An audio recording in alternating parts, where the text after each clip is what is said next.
उत्पत्ति अध्याय 25। इब्राहिम के उत्तर चरित्र और मृत्यु का वर्णन।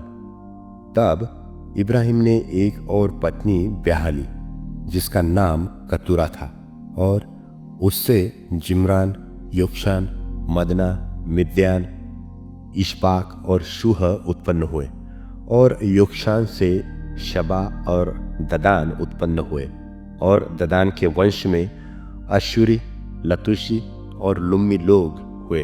और मिद्यान के पुत्र एपा, एपेर, हनोक, अबीदा और एल्दा हुए।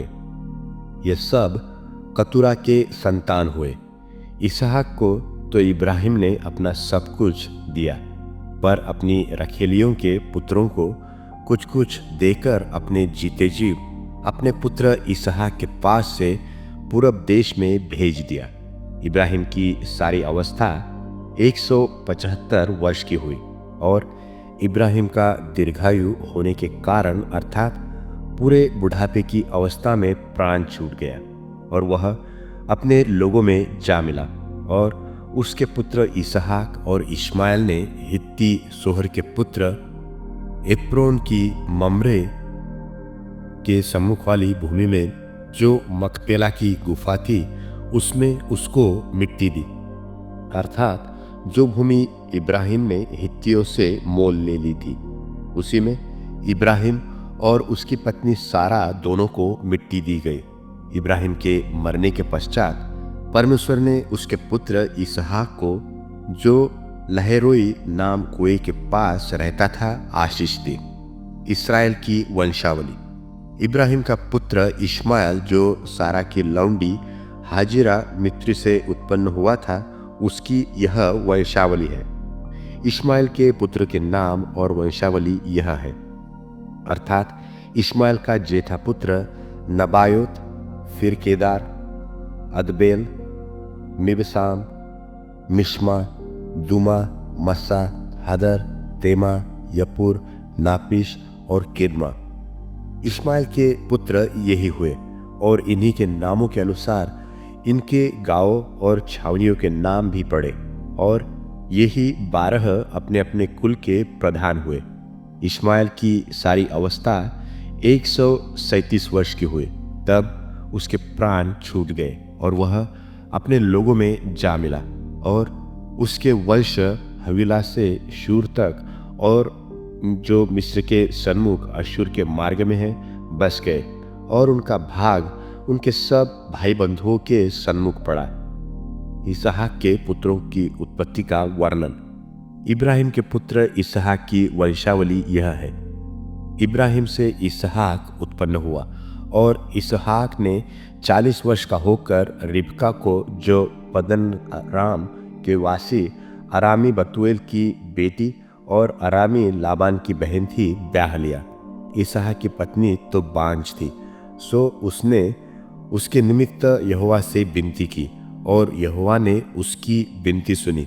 सो उसकी पत्नी रिबका गर्भवती हुई, और उसके लड़के उसके गर्भ में आपस में लिपटे एक दूसरे को मारने लगे। तब उसने कहा, मेरी जो ऐसी ही दशा रहेगी तो मैं क्यों कर जीवित रहूंगी? और वह यहोवा की इच्छा पूछने को गई। तब यहोवा ने उससे कहा, तेरे गर्भ में 2 जातियां हैं, और तेरी कोख से निकलते ही 2 राज्य के लोग अलग अलग होंगे, और एक राज्य के लोग दूसरे से अधिक सामर्थ्य होंगे, और बड़ा बेटा छोटे के अधीन होगा। जब उसके पुत्र उत्पन्न होने का समय आया, तब क्या प्रकट हुआ कि उसके गर्भ में जुड़वे बालक है, और पहला जो उत्पन्न हुआ सो लाल निकला, और उसका सारा शरीर कंबल के समान रोममय था। सो उसका नाम एसाव रखा गया। पीछे उसका भाई अपने हाथ से एसाव की एड़ी पकड़े हुए उत्पन्न हुआ, और उसका नाम याकूब रखा गया। और जब रिबका ने उनको जन्म दिया, तब इसहाक 60 वर्ष का था। फिर वे लड़के बढ़ने लगे, और एसाव तो वनवासी होकर चतुर शिकार खेलने वाला हो गया, पर याकूब सीधा मनुष्य था और तंबू में रहा करता था। और इसहाक तो एसाव के अहेर का मांस खाया करता था, इसलिए वह उससे प्रीति रखता था, पर रिबका याकूब से प्रीति रखती थी। याकूब भोजन के लिए कुछ दाल पका रहा था और एसाव मैदान से थका हुआ आया। तब एसाव ने याकूब से कहा, वह जो लाल वस्तु है, उसी लाल वस्तु में से मुझे कुछ खिला, क्योंकि मैं थका हूं। इसी कारण उसका नाम एदोम भी पड़ा। याकूब ने कहा, अपना पहलौठे का अधिकार आज मेरे हाथ बेच दे। एसाव ने कहा, देख, मैं तो अभी मर रहा हूं, सो पहलौठे के अधिकार से मेरा क्या लाभ होगा? याकूब ने कहा, मुझसे अपनी शपथ खा। सो उसने उससे शपथ खाई और अपना पहलौठे का अधिकार याकूब के हाथ बेच डाला। इस पर याकूब ने एसाव को रोटी और पकाई हुई मसूर की दाल दे दी और उसने खाया पिया, तब उठकर चला गया। यो एसाव ने अपना पहलौठे का अधिकार तुच्छ जाना।